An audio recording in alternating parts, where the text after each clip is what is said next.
Hello friends, কেমন আছেন সবাই? আই হোপ আপনারা সকলেই ভালো আছেন।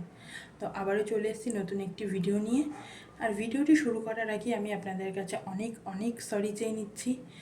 আপনারা আমার ভিডিওর জন্য অনেক অনেক ওয়েট করেছেন, আর আপনাদের এই ওয়েট করানোর জন্য আমি আপনাদের কাছে ক্ষমা চেয়ে নিচ্ছি।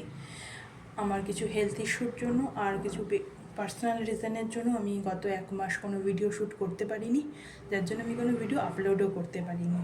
তো আপনারা আমার পরিবার, তো আমাকে নিজেদের মনে করেই ক্ষমা করে দিন।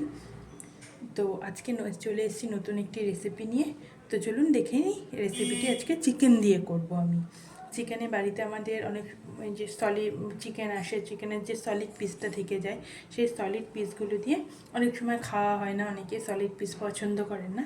তো সেই সলিড পিস দিয়ে একটা আজকে ফ্রাইড আইটেম বানাবো। তো এখানে চিকেন নিয়েছি।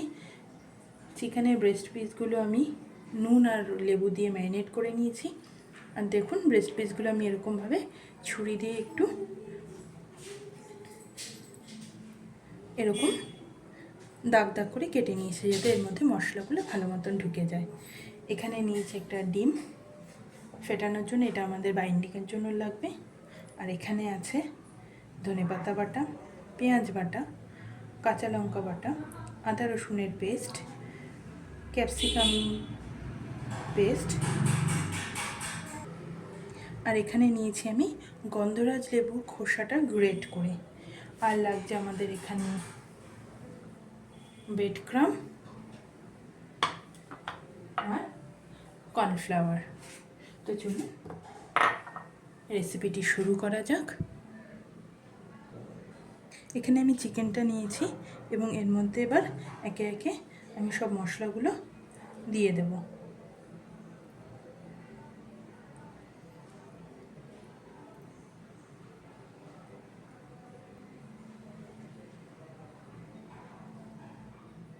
আর আমি এখানে কোনো নুন অ্যাড করছি না, কারণ আমি আগে থাকতেই চিকেনটা নুন আর লেবু দিয়ে ম্যারিনেট করে রেখেছিলাম। তো এগুলো ভালো করে একটু মিশিয়ে নেব, নিয়ে এগুলো ভালো করে স্প্রেড করে নেব।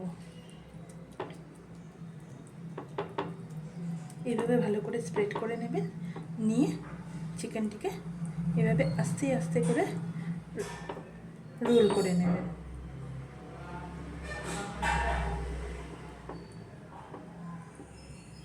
তো আপনাদের যদি রোলটা ভালো মতন হয়ে গেছে, তো আপনাদের যদি প্রবলেম হয় রোল করতে, তো আপনারা এখানে একটি কাঠিও টুথপিক দিয়ে কাঠি গুঁজে নিতে পারেন। তো এবার প্রথমে আমি ডিমের স্লারির মধ্যে একবার কোট করে নেব, নিয়ে আমি কর্নফ্লাওয়ারে একবার কোট করব।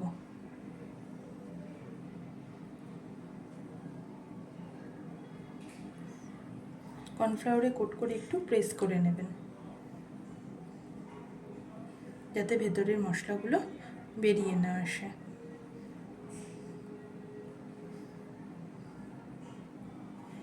করে নিয়ে আবার এটি ডিমে আরেকবার ডিপ করে আমি ব্রেড ক্রাম্বের মধ্যে ভালো করে ঘুরিয়ে নেব। এই পর্যায়ে একটু চেপে চেপে করবেন, যাতে ব্রেড ক্রাম্বগুলো এর মধ্যে ভালো করে বসে যায়।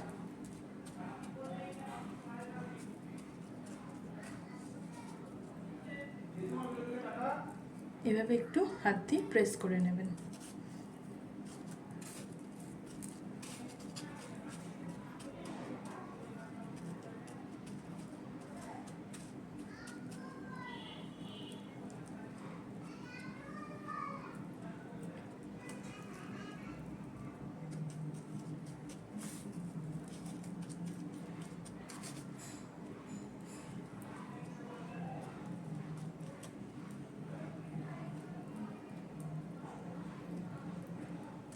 তো দেখতেই পাচ্ছেন বন্ধুরা, এটা ভালো করে করা হয়ে গেছে।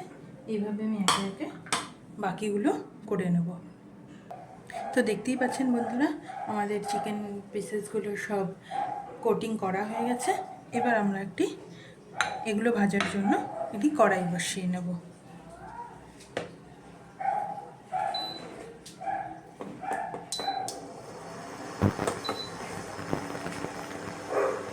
কড়াইটা বসিয়ে দিয়েছি, এবার একটু গরম হতে দেবো।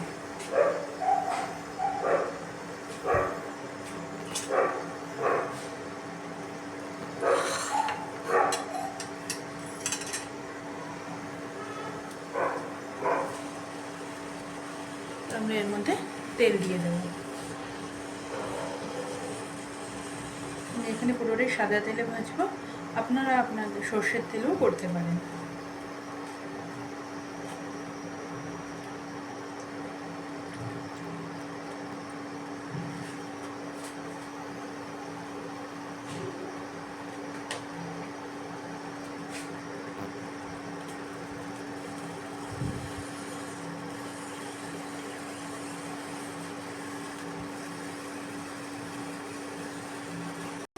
তো বন্ধুরা দেখতেই পাচ্ছেন আমাদের এখানে তেল গরম হয়ে গেছে। এবার এই পিসেসগুলো সব আস্তে আস্তে একে এক ছেড়ে দেবো। তেল এখানে খুব বেশি গরম হিটটা রাখবেন না।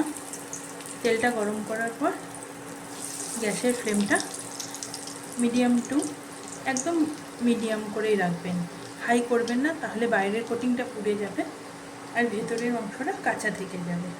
এইভাবে আমরা এক পিঠ করে হালকা আছে ভালোভাবে হতে দেবো, যাতে ভেতরে চিকেনটাও সেদ্ধ হয়ে যায়। তো দেখতেই পাচ্ছেন বন্ধুরা, এক পিঠ করে আমাদের হয়ে গেছে। এবার আমরা আস্তে আস্তে উল্টো পিঠটা উল্টে দেবো, যাতে নিচের অপর দিকটাও ভালোভাবে হয়ে যায়। এখানে এখনও গ্যাসের ফ্লেমটা একই রাখবো, যাতে দুটো পিঠই ভালোভাবে সেদ্ধ হয়ে যায়। বন্ধুরা দেখতেই পাচ্ছেন এখানে আমাদের চিকেন ফ্রাইগুলো দু পিঠই সুন্দর মতন ভাজা হয়ে গেছে। এবার আমি এগুলোকে তুলে নেব। এখানে আমি একটি প্লেটে চিকেন টিস্যু নিয়েছি, যাতে এর উপরে তুলে নিচ্ছি, যাতে এর মধ্যে যে এক্সেস অয়েলটা ওটা পেপারটা অ্যাবজর্ব হয়ে যায়। তো দেখতেই পাচ্ছেন বন্ধুরা ফ্রাইসগুলো কত সুন্দর ফ্রাই হয়েছে। তো বন্ধুরা দেখতেই পাচ্ছেন এখানে আমাদের চিকেন ফ্রাইটি খুব একদম রেডি হয়ে গেছে। এখানে আমি মাস্টার সস আর ইমলি সস ইউজ করেছি সার্ভিংয়ের জন্য, আর এখানে একটু স্যালাড কেটে নিয়েছি। আপনারা আপনাদের পছন্দের সসের সাথে এটি খেয়ে দেখবেন, বাড়িতে বানিয়ে দেখুন, অনেস্টলি খুব ভালো। এবারে একটি আপনাদের ভেঙে দেখিয়ে দিচ্ছি, দেখুন ভেতরটা কতটা সফট অ্যান্ড জুসি হয়েছে, আর মাংসটিও ভেতরের পুরোপুরি সেদ্ধ হয়ে গেছে। তো বন্ধুরা আমি যেইভাবে আপনাদের দেখালাম সেইভাবে বাড়িতে বানিয়ে একবার খেয়ে দেখুন, অনেস্টলি খুব দারুণ লাগে খেতে। আর বাড়িতে যে চিকেনের সলিড পিসের যে সমস্যাটি থাকে সেটাও থাকবে না। তো যারা সলিড পিস খেতে পছন্দও করেন না, তারাও দেখবেন চেটেপুটে সব খেয়ে নিচ্ছে। তখন দেখবেন আপনার সলিড পিস আর ফ্রিজে জমা হচ্ছে না, সবাই চেটেপুটে প্লেট সার্ভ করে দিচ্ছে। এইভাবে একবার আমার কথা মতন বানিয়ে দেখুন। তো আজকের মতন ভিডিওটি এখানেই শেষ করছি। সবাই ভালো থাকবেন, সুস্থ থাকবেন, আর দেখা হবে নেক্সট একটি ভিডিওতে। তো ততক্ষণ বাই।